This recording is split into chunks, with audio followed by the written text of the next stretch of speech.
పాల్గొని మరి అనేక స్లోగన్స్ ద్వారా మా నిరసన వ్యక్తం చేశాం.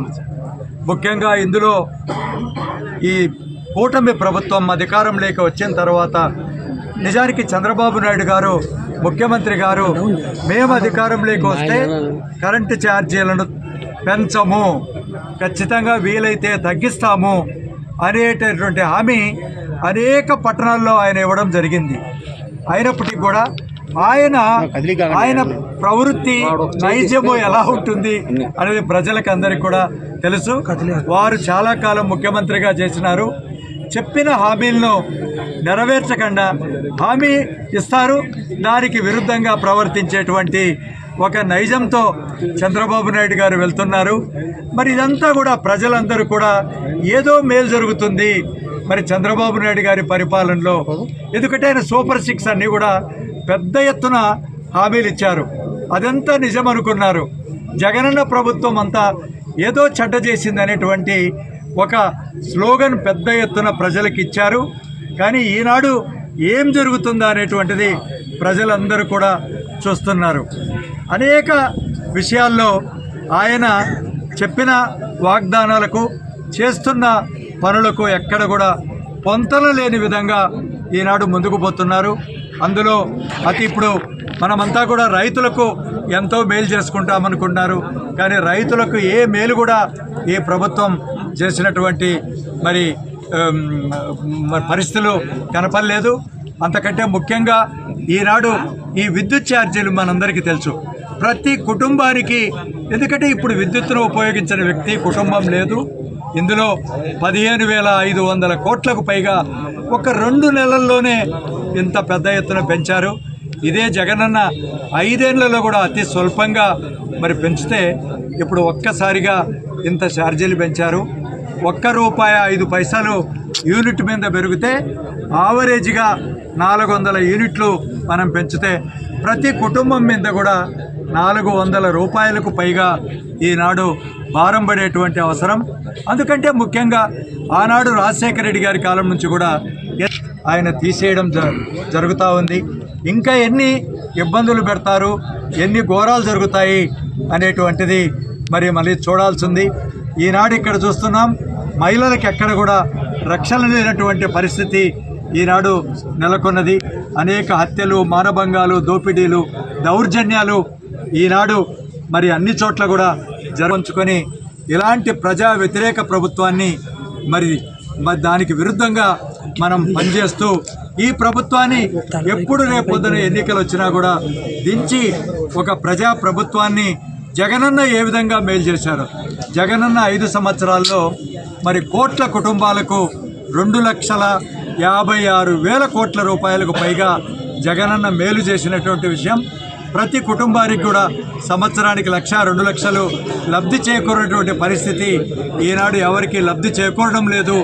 ఈ ప్రభుత్వాన్ని ఎప్పుడు అవకాశం వచ్చినా కూడా మళ్ళా గద్దె దించడానికి వైఎస్ఆర్ శ్రేణులందరూ కూడా మేమందరం సమాయత్తమైన, మాకంతా కూడా ప్రజలు మద్దతు ఇవ్వాలని, ప్రజల యొక్క ఆశీస్సులు ఉండాలని చెప్పి కూడా మీ ద్వారా ఈనాడు ప్రెస్ ద్వారా మభ్యపెట్టి అధికారంలోకి వచ్చిన తర్వాత వారు చేసిన కార్యక్రమం ఏమంటే ఈ 6 నెలల్లో ఒక 70,000 కోట్ల అప్పు తేవడము, అదేవిధంగా సంపద సృష్టిలో భాగంగా ఈరోజు వాళ్ళు విద్యుత్ ఛార్జీలను పెంచి 15,485 కోట్ల రూపాయల భారం ప్రజల మీద మోపడము, ఇలాంటి కార్యక్రమాలు చేస్తున్నారు. ఒక్క పెన్షన్ తప్ప వాళ్ళు ఇచ్చిన సూపర్ 6లో ఎటువంటి హామీని కూడా నెరవేర్చలేదు. ఇవంతా కూడా ప్రజలు కూడా గమనిస్తున్నారు. ఇవన్నీ కూడా ప్రజల తరఫున నిలబడి వైసీపీ పార్టీ ఈ పోరాటం అనేది మేము చేస్తున్నాము. ఖచ్చితంగా ఈ పెంచిన ఛార్జీలను ఏదైతే రేపు జనవరి నుంచి యూనిట్ పైన ₹8 పెరిగిన రేటు పడబోతుంది, వాటన్నిటిని కూడా తగ్గించాలి. అదే కాకుండా ఎస్సీ ఎస్టీ కాలనీస్లో 200 యూనిట్ ఏదైతే జగన్మోహన్ రెడ్డి సార్ ఫ్రీగా విద్యుత్ ఇచ్చారు దాన్ని వీళ్ళు కూడా కొనసాగించాలా. ఎందుకంటే ఇంతకుముందు కూటమి ప్రభుత్వం అధికారం వాళ్ళు దిగిపోతున్నప్పుడు కూడా 74 కోట్ల వాళ్ళు 100 యూనిట్లు మాత్రమే ఇంతకుముందు వాళ్ళు ఇచ్చిన్నారు 14 నుంచి 19 వరకు. అది కూడా పూర్తిగా డిస్కౌంట్లకు చెల్లించకుండా 74 కోట్ల రూపాయలు బకాయి పెడితే అది కూడా ఓన్లీ ఎస్సీ కాలనీస్ అది కూడా జగన్మోహన్ రెడ్డి సార్ వచ్చి దాన్ని తీర్చడం జరిగింది. ఇవన్నీ కూడా ప్రజలు గమనిస్తున్నారు. వెంటనే ప్రజల పక్షాన నిలబడాలి. ఎందుకంటే వాళ్ళు ఎన్ని హామీలు ఇచ్చారో వాటిని నెరవేర్చాలి. సో ప్రజల తరఫున నిలబడి వైసీపీ పార్టీ ప్రతి పోరాటం కూడా రైతుల పక్షాన నిలబడటం కానీ, ఈ పెంచిన కరెంట్ ఛార్జీలు కానీ ప్రతి విషయంలో కూడా ప్రజల తరపున నిలబడి మేము అడుగుడుగున పోరాటం చేస్తాము. ఈ కూటమి ప్రభుత్వాన్ని నిలదీస్తూనే ఉంటామని కూడా మీ అందరి తరపున తెలియపరుచుకుంటున్నాం. వెంటనే ఇవన్నీ కూడా ఉపసంహరించుకోవాలన్నది మా అందరి కోరిక. ఆ రకంగానే ఈరోజు చేస్తున్న పరిస్థితి అన్నమాట. చాలా దుర్మార్గం. ఎందుకంటే ఒక హామీలు ఇచ్చిన దాంట్లో ఒక పెన్షన్ పెంచడం తప్ప మిగతా ఏం చేసింది లేదన్నమాట. అప్పు చేయడం తప్ప అనమాట. 72,000 కోట్ల రూపాయలు అప్పు చేయడం జరిగింది. ఈ మన బలాలను తాకట్టు పెట్టి చేయడం జరిగింది. అది కూడా ఎవరికి ఉపయోగపడని విధంగా దాన్ని లంచాలు కమిషన్ల రూపంలో ఉపయోగించుకున్న పరిస్థితి కూడా అందరికీ కూడా తెలిసింది. సో దాంట్లో భాగంగా సంపద సృష్టి అని చెప్పేసి సంపద సృష్టించడంలో విఫలమైపోయి ఇప్పుడు ప్రజలను పీడించే కార్యక్రమం అంతా చేస్తున్న పరిస్థితి అన్నమాట. ఇప్పుడు విద్యుత్ ఛార్జీలు దాదాపు 15,485 కోట్ల రూపాయలు ఈరోజు ప్రజలపైన భారం మోపే కార్యక్రమం అంతా కూడా జరుగుతుంది. సో ఇప్పుడు ప్రతి ఒక్కరూ బిల్లులు కట్టే కార్యక్రమం. ఇప్పుడే మా ఎమ్మెల్సీ గారు గోవింద్ రెడ్డి గారు పెద్దలు చెప్పినట్టుగా సో ప్రతి ఒక్క ఇంటి పైన 400 నుంచి 500 రూపాయలు వాళ్ళకు ఛార్జెస్ పెంచే కార్యక్రమం అంతా జరుగుతున్న పరిస్థితి అన్నమాట. సో ఇదొకటే కాదు, ఉచిత ఇసుక అని చెప్పినారు. ఉచిత ఇసుక ఇచ్చింది లేదు, ఏమీ లేదన్నమాట. ఊరికే మభ్యపెట్టి మోసం చేసి ఓట్లు దండుకున్నారు తప్ప ఇంకో కార్యక్రమమే లేదు. ఉచిత ఇసుక లేదు, ఏమీ లేదన్నమాట. అదే కాకుండా ఈ ప్రభుత్వం వల్ల చేసిందల్లా ఏంటంటే ఈ వైఎస్ఆర్ కాంగ్రెస్ పార్టీ నాయకులంతా భయభ్రాంతులు చేసే కార్యక్రమం, అలాగే సోషల్ మీడియా వాళ్ళనంతా ఇబ్బంది పెట్టే కార్యక్రమం చేసినారు తప్ప ఇంకొక కార్యక్రమం ఏం లేదు. సూపర్ 6లో చాలా హామీలు ఇవ్వడం జరిగింది ప్రజలకు, ఒక్కటే అమలు చేసిన పరిస్థితి లేదన్నమాట. అమలు చేయకపోగా ఈ రకంగా ప్రజలను దండుకునే కార్యక్రమం, వాళ్ళ దగ్గర నుంచి దోచుకునే కార్యక్రమం అంతా చేస్తున్న పరిస్థితి. లోకల్ లీడర్స్ అన్నా వదిలినారా అంటే లోకల్ మట్టి పైన ఏదైనా షాపుల పైన ఎక్కడ పడితే అక్కడ దోచుకునే కార్యక్రమం చేస్తున్నారు తప్ప వాళ్ళు ప్రజలకు ఉపయోగపడిన కార్యక్రమం లేదు. ఒక ప్రతిపక్ష పార్టీగా ఖచ్చితంగా మేము గలమెత్తి చెప్పాల్సిన అవసరం తప్పకుండా ఉంది. ప్రభుత్వ దృష్టికి, ప్రజల దృష్టికి తప్పకుండా తీసుకురావాల్సిన అవసరం తప్పకుండా ఉంది. ఎందుకంటే ప్రజలకు ఇంత భారం పెడుతూ ఉంటే మేము గమనుండడం అనేది నిజంగా కూడా చాలా దారుణం అన్నమాట. అందుకోసమే మేము అలా ఉండకోకుండా, ఎందుకంటే ఒక సంవత్సరం అన్న టైం ఇద్దామని చెప్పేసి ప్రభుత్వానికి అనుకున్నాం. కానీ డిమాండ్ చేస్తున్నాయన్నమాట. సమస్యలు సృష్టించిన తెలుగుదేశం పార్టీ కూటమి ప్రభుత్వం సృష్టించిన సమస్యలే అన్నమాట. ఈ సమస్యలను ఖచ్చితంగా ప్రజల దృష్టికి, ప్రభుత్వ దృష్టికి తప్పకుండా తీసుకుపోవాలి. ఖచ్చితంగా చంద్రబాబు నాయుడు గారికి బుద్ధి వచ్చేటట్టుగా చేయాలి. ఎందుకంటే పెంచిన విద్యుత్ ఛార్జీలు అన్నీ కూడా తగ్గించాలి అని చెప్పేసి ఖచ్చితంగా తెలియాల్సిన అవసరం. ఇప్పటికైనా తగ్గిస్తే మంచిది.